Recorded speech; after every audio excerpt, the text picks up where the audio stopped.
SV news కు స్వాగతం. ముందుగా హెడ్లైన్స్. నగరంలో విజృంభిస్తున్న డెంగ్యూ.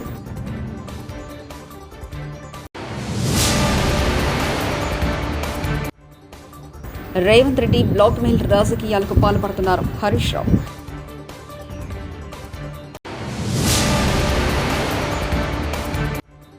తిరుమల లడ్డు వ్యవహారంలో సుప్రీం తీర్పును స్వాగతిస్తున్నాం. హోంమంత్రి అనిత.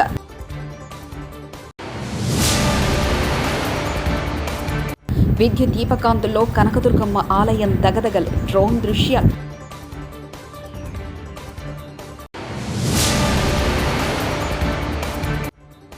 చంద్రబాబు ఇప్పటికీ పశ్చాత్తాపం కనిపించడం లేదు. వైఎస్ జగన్.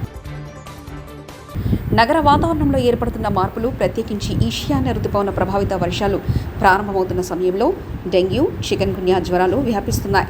ప్రస్తుతం జలుబు, దగ్గు, జ్వరాలతో బాధపడుతూ రోజు 5,000 మందికి పైగా నగరవాసులు ప్రభుత్వ, ప్రైవేట్ ఆసుపత్రుల్లో చికిత్స తీసుకుంటున్నారు. మొదట తేలికపాటి జ్వరంతో బాధపడుతున్న వీరిని 3 రోజుల పాటు ఆరోగ్య పరిస్థితిని పరిశీలించిన మీదట జ్వరం తగ్గకపోతే వైద్య పరీక్షలు చేస్తున్నారు. అందులోనూ డెంగ్యూ లేదా చికెన్ గున్యా జ్వరం వచ్చినట్లు నిర్ధారణ చేస్తున్నారు. రాష్ట్రంలో ఈశాన్య రుతుపవన ప్రభావిత వర్షాలు కురవనున్న నేపథ్యంలో శుక్రవారం ఉత్తర బంగాళాఖాతంలో అల్పపీడనం ఏర్పడనున్నట్లు భారత వాతావరణ కేంద్రం అధికారులు ప్రకటించారు. రాష్ట్రంలో నైరుతి రుతుపవనాలు క్రమంగా బలహీనపడుతున్నప్పటికీ రాష్ట్రంలో పలుచోట్ల వర్షాలు కురుస్తున్నాయి. కొన్ని జిల్లాల్లో ఉష్ణోగ్రతలు ఎక్కువగా నమోదవుతున్నాయి. ఈ నేపథ్యంలో రాష్ట్రంలో ఈశాన్య రుతుపవన ప్రభావిత వర్షాలు ఈ నెల మొదటి వారం నుంచి ప్రారంభం కానున్నాయి. ఇదిలా ఉండగా బంగాళాఖాతంలో మాల్దీవులకు చేరువగా అల్పపీడనం ఏర్పడనుందని, అది క్రమంగా వాయుగుండంగా మారే అవకాశం కూడా ఉందని అధికారులు చెబుతున్నారు. తిరుమల లడ్డు కల్తీ వ్యవహారంలో 5 సభ్యులతో కూడిన స్వతంత్ర సీటు ఏర్పాటు చేయాలని సుప్రీంకోర్టు ఇచ్చిన తీర్పును స్వాగతిస్తున్నట్లు ఏపీ హోంమంత్రి వంగలపూడి అనిత అన్నారు. సీట్లో సిబిఐ నుంచి 2, ఏపీ ప్రభుత్వం తరఫున 2, FSSAI నుంచి 1 సభ్యులుగా ఉండాలని సూచించడంపై ఆమె హర్షం వ్యక్తం చేశారు. ఈ సందర్భంగా అనకాపల్లిలో నిర్వహించిన మీడియా సమావేశంలో హోంమంత్రి మాట్లాడారు. శ్రీవారు లడ్డు అనేది భక్తుల మనోభావాలకు సంబంధించి ముఖ్యమైన అంశమని అనిత అన్నారు. స్వతంత్ర దర్యాప్తు సంస్థతో సీటు ఏర్పాటు చేయడం శుభపరిణామమని చెప్పుకొచ్చారు. సీటు ఏర్పాటుతో స్వామివారి భక్తులు, ప్రజలకు వాస్తవాలు తెలుస్తాయని అన్నారు. తప్పు చేయని వారు భయపడరని, విజిలెన్స్ ఎంక్వైరీ అంటే వైసీపీ నేత వైవి సుబ్బారెడ్డి ఎందుకు భయపడుతున్నారో చెప్పాలని ఆమె డిమాండ్ చేశారు. సిట్ ద్వారా త్వరలో నిజానిజాలు బయటపడతాయని, స్వామివారికి అపచారం చేసిన వారు ఎవరైనా సరే జైలుకు వెళ్లడం ఖాయమని హోంమంత్రి అనిత అన్నారు. ఆంధ్రప్రదేశ్ ఉప ముఖ్యమంత్రి పవన్ కళ్యాణ్ వ్యాఖ్యలపై ఏపీ కాంగ్రెస్ అధ్యక్షురాలు వైఎస్ షర్మిల తీవ్ర ఆగ్రహం వ్యక్తం చేశారు. పవన్ కళ్యాణ్ ఏఐసీసీ అగ్రనేత రాహుల్ గాంధీపై విమర్శలు చేయడం పెద్ద జోకని విమర్శించారు. అధికారం వచ్చిన తర్వాత పవన్ కళ్యాణ్ వేషం, భాష మారిపోయాయని ఎద్దేవా చేశారు. డిప్యూటీ సీఎంగా అన్ని వర్గాలకు న్యాయం చేయాలని డిమాండ్ చేశారు. విజయవాడ కాంగ్రెస్ పార్టీ కార్యాలయం ఇవాళ శుక్రవారం షర్మిల మీడియా సమావేశం నిర్వహించారు. ఈ సందర్భంగా షర్మిల మాట్లాడుతూ అన్ని మతాలను పవన్ కళ్యాణ్ సమానంగా చూడాలని కోరారు. చంద్రబాబు ఇప్పటికీ పశ్చాత్తాపం కనిపించలేదంటూ వైఎస్ జగన్ వ్యాఖ్యానించారు. ముఖ్యమంత్రి చంద్రబాబు రాజకీయ దురదృష్టితో మత విశ్వాసాలను ఎలాగా రెచ్చగొట్టాలో సుప్రీంకోర్టు అర్థం చేసుకున్నారు. వైఎస్ఆర్సీపీ అధినేత వైఎస్ జగన్మోహన్ రెడ్డి పొలిటికల్ డ్రామాలు చేయొద్దని సుప్రీంకోర్టు గట్టిగా చెప్పింది అని వైఎస్ చెప్పుకొచ్చారు. అయినప్పటికీ టీడీపీ ఇప్పటికీ అసత్య ప్రచారమే చేస్తుందని ఆగ్రహం వ్యక్తం చేశారు వైఎస్ జగన్మోహన్ రెడ్డి. ఏ విధంగా చంద్రబాబు నాయుడు గారి మాటలకు విరుద్ధంగా తాను స్వయంగా ప్రకటనలు చేశాడు, ఇవన్నీ కూడా ఒక్కసారి గమనించినట్లయితే చంద్రబాబు నాయుడు గారు ఇప్పటికీ మామూలుగా అయితే మంచి వ్యక్తి అయితే గన ఇంత ఆధారాలు కనిపిస్తూ ఉన్నప్పుడు కొద్దో గొప్ప సిగ్గుపడతాడు. ఆయన అన్న మాటలు సాక్షాత్తు టీటీడీ ఈవో చంద్రబాబు నాయుడు గారి మాటలకు వ్యతిరేకంగా తానే స్వయంగా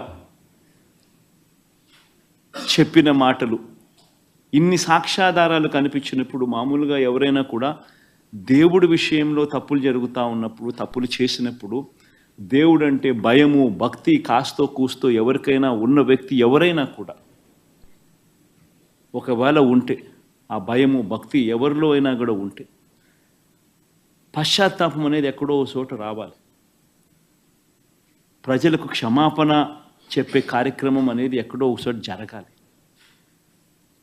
కానీ చంద్రబాబు నాయుడు గారి మనిషి ఎలాంటి వాడు అని అంటే పశ్చాత్తాపము ఉండదు, దేవుడంటే భయము ఉండదు, దేవుడంటే భక్తి ఉండదు. చివరికి ఏ స్థాయిలో చంద్రబాబు నాయుడు గారి అబద్ధాల ప్రచారాలు, భయము, భక్తి ఏదీ లేకోకుండా తాను ప్రవర్తించే తీరు ఎలా ఉందనంటే, ఈరోజు నిజంగా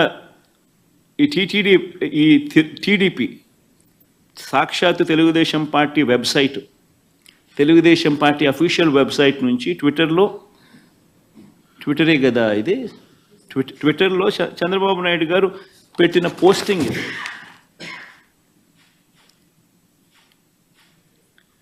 అంటే పశ్చాత్తాపం అనేది ఎక్కడైనా కానీ కనీసం దేవుడి విషయంలో తప్పు చేసినప్పుడు, తప్పు జరిగింది అని తెలిసినప్పుడు, ఇంత ఎబ్బెట్టుగా కనిపిస్తూ ఉన్నప్పుడు ఎక్కడో ఒకచోట దేవునికి క్షమాపణ చెప్పి దేవుడు అంటే భయము భక్తి ఉండాల్సింది పోయి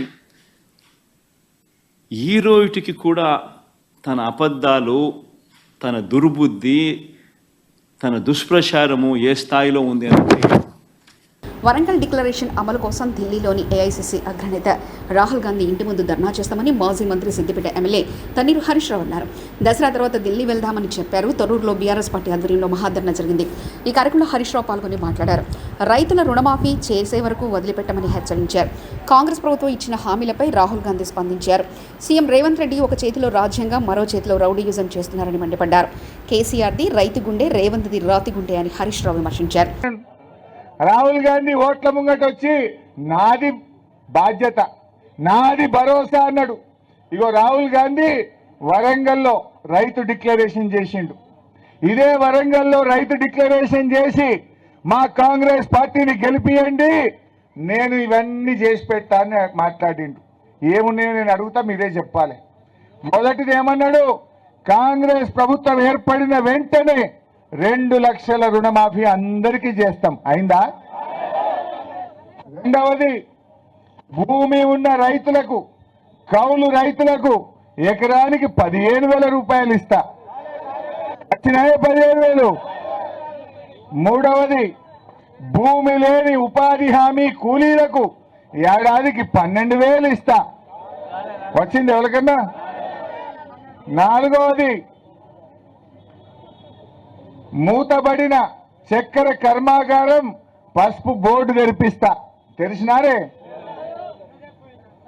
రైతు కూలీలు, భూమి లేని రైతులకు వాళ్ళకు కూడా రైతు బీమా లెక్క 5 లక్షల బీమా చేస్తా అన్నాడు. అయిందా?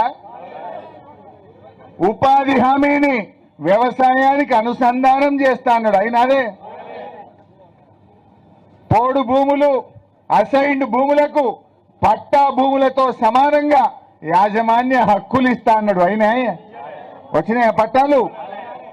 అంటే ఇట్లా చెప్పుకుంటూ పోతే ఒక్కటి కూడా కాలేదు. అయిందా? మరి రాహుల్ గాంధీ అంటేనా ఈ రేవంత్ రెడ్డికి 2 మొట్టికాయలు వేసి అడగాలనా వద్దా?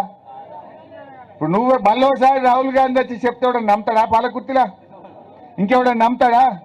రాహుల్ గాంధీ ఇజ్జత్ ప్రచార మొత్తం ఖలాస్. రేవంత్ రెడ్డి పుణ్యమాని రేపు రాహుల్ గాంధీని ఎవడు నమ్ముతాడా ఈ తెలంగాణలో? నువ్వు ఓట్లప్పుడు వస్తేవి ఇవన్నీ చేస్తా అని మాట ఇచ్చిపోతుంది. ప్రజా తీర్పుతో వైసీపీ నేతలకు మైండ్ బ్లాక్ అయింది. మాజీ మంత్రి పీతల సుజాత 5,000 మందికి విదేశీ విద్య ద్వారా చదువుకునే అవకాశం కల్పించారు 2014 నుంచి 19 వరకు.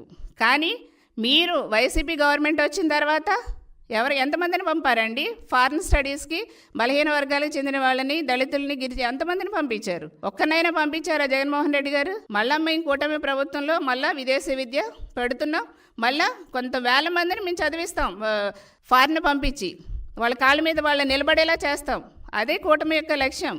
అంతేకాకుండా వైద్య రంగాన్ని ఐసీయూలో పెట్టేసినటువంటి పెద్ద గనులు ఎవరైనా ఉన్నారంటే వైసీపీ, జగన్మోహన్ రెడ్డి గారు. ఈ రోజున ఆనాడు రాష్ట్రాన్ని దివాళా తీపిచ్చేసి 5 సంవత్సరాల్లో అసలు మహిళలకు కూడా పట్టపగలు కూడా తిరగలేని పరిస్థితి కల్పించి రాష్ట్రాన్ని అత్యాచార ఆంధ్రప్రదేశ్గా తయారు చేసేసి ఏ సంక్షేమ పథకం కూడా అర్హులైన ఎవరికి కూడా అందకుండా మీ బినామీలకే, మీకు నచ్చిన వాళ్ళకే ఇచ్చుకుని రాష్ట్రాన్ని ఇష్టారాజ్యంగా పరిపాలించేసి వ్యవస్థలన్నీ కూడా సర్వనాశనం చేసేసిందే జగన్మోహన్ రెడ్డి గారు, వైసీపీ ప్రభుత్వం. ఈ రోజున మీరు మాట్లాడటం చూస్తుంటే చాలా ఆశ్చర్యంగా కూడా ఉంది, వింతగా కూడా అనిపిస్తుంది. ఇకనైనా వాస్తవంలోకి రండి. మీరేంటంటే ఫుల్ టైం ఏమో బెంగళూరు ప్యాలెస్లో ఉంటారు, పార్ట్ టైం ఏమో తాడేపల్లి ప్యాలెస్లో ఉంటున్నారు. మీకు మీ వాళ్ళకి కూడా వాస్తవం ఏం కనిపించట్లేనట్టుంది.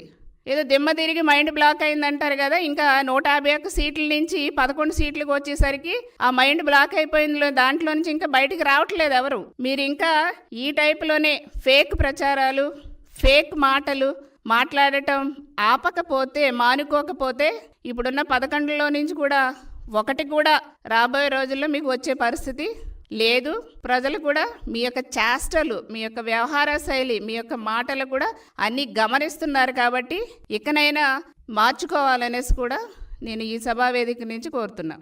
విజయవాడలోని ఇంద్రకీలాద్రిపై దసరా ఉత్సవాలు వైభవంగా జరుగుతున్నాయి. ఈ సందర్భంగా కనకదుర్గమ్మ ఆలయాన్ని విద్యుత్ దీపాలతో ఆకర్షణీయంగా అలంకరించారు. రాత్రి వేళ ఈ విద్యుత్ దీప కాంతుల్లో కనకదుర్గమ్మ ఆలయం మెరిసిపోతుంది. దీనికి సంబంధించిన డ్రోన్ దృశ్యాలు చూపులను ఆకట్టుకుంటున్నాయి.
తెలంగాణలో ఉప ఎన్నికల అంశం తరచూ వినిపిస్తుంది. కొన్ని నియోజకవర్గాల్లో ఉప ఎన్నికలు ఖాయమని బీఆర్ఎస్ నేతలే పదే చెప్తున్నారు. బీఆర్ఎస్ నుంచి కాంగ్రెస్లోకి జంప్ అయిన ఎమ్మెల్యేల నియోజకవర్గాల్లో బైపోల్స్ జరుగుతున్నాయనేది గులాబీ నేతల మాట. పార్టీ ఫిరాయించిన ఎమ్మెల్యేలు అనర్హతకు గురై ఆయా నియోజకవర్గాల్లో ఉప ఎన్నికలు రావడం ఖాయమని అంటున్నారు. అనర్హత కారణంగా ఉప ఎన్నికలు జరిగే నియోజకవర్గాల్లో బీఆర్ఎస్ గెలుపు తథ్యమని పార్టీ నేతలు స్పష్టం చేస్తున్నారు. తాజాగా చెన్నూరు నియోజకవర్గానికి సంబంధించిన బీఆర్ఎస్ నేత బాల్క సుమన్ సంచలన వ్యాఖ్యలు చేశారు. సూట్ కేస్ కంపెనీకి ఎన్నికల సందర్భంలో ఇక్కడ వివేక్ వారికి సంబంధించినటువంటి విశాఖ ఇండస్ట్రీస్ కంపెనీ నుంచి 8 కోట్ల రూపాయలు ఆ సూట్ కేస్ కంపెనీకి ట్రాన్స్ఫర్ చేశారు. అట్లా కోట్లాది రూపాయలు అక్కడికి గోదావరికని, మంచిర్యాల తదితర పరిసర ప్రాంతాలకు ట్రాన్స్ఫర్ చేసి ఆ డబ్బుల్ని విత్డ్రా చేసి ఎన్నికల్లో ఖర్చు పెట్టారు. సో ఆ సందర్భంలో నేను ఆనాడు బీఆర్ఎస్ పార్టీ అభ్యర్థిగా ఎన్నికల్లో పోటీ చేస్తున్నటువంటి తరుణంలో ఎలక్షన్ కమిషన్కు మా దృష్టికి వచ్చినటువంటి అంశాన్ని తీసుకొని పోయి కంప్లైంట్ ఇవ్వడం జరిగింది. సో ఎన్నికల కమిషన్కి ఇవ్వడమే కాకుండా ఆనాడు ఇన్కమ్ ట్యాక్స్ డిపార్ట్మెంట్కి, అదేవిధంగా ఎన్ఫోర్స్మెంట్ డైరెక్టరేట్ డిపార్ట్మెంట్కి అందరికి కూడా కాపీలు పంపించడం జరిగింది. ఆనాడు ఉన్నటువంటి ఎలక్షన్ కమిషన్ కూడా, పోలీస్ డిపార్ట్మెంట్ కూడా ఇది కోట్లాది రూపాయల డబ్బులతో ముడిపడి ఉన్నటువంటి అంశం కాబట్టి ఇన్కమ్ ట్యాక్స్ డిపార్ట్మెంట్కు, ఎన్ఫోర్స్మెంట్ డైరెక్టరేట్కు వాళ్ళు కూడా లేఖలు రాయడం జరిగింది. సో దానికి సంబంధించి నవంబర్ 2023-22వ తేదీ నాడు ఎన్ఫోర్స్మెంట్ డైరెక్టరేట్ వాళ్ళు వివేక్ గారికి సంబంధించినటువంటి మంచిర్యాలలో ఆయన నివాసం ఉండే హైటెక్ సిటీలో, అదేవిధంగా రామగుండం ఏదైతే ఈ విజిలెన్స్ సెక్యూరిటీస్ అనే bogus company suit case company కార్యాలయం అని చెప్పి అడ్రస్ చెప్పారో వాటి మీద కూడా, అదేవిధంగా హైదరాబాద్లో కూడా కొన్ని చోట్ల రైడ్ చేసి వాళ్ళొక అఫీషియల్ ప్రెస్ స్టేట్మెంట్ రిలీజ్ చేశారు. నగరంలో విజృంభిస్తున్న డెంగ్యూ.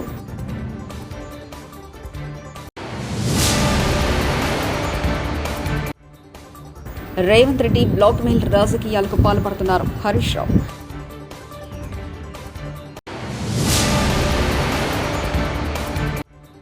తిరుమల లడ్డు వ్యవహారంలో సుప్రీం తీర్పును స్వాగతిస్తున్నాం. హోంమంత్రి అనిత.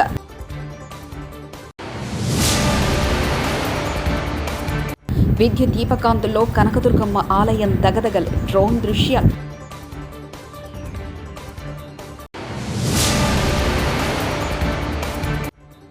చంద్రబాబు ఇప్పటికీ పశ్చాత్తాపం కనిపించడం లేదు. వైఎస్ జగన్. ఇవి బులెటిన్ విశేషాలు. చూస్తూనే ఉండండి ఎస్వీ న్యూస్.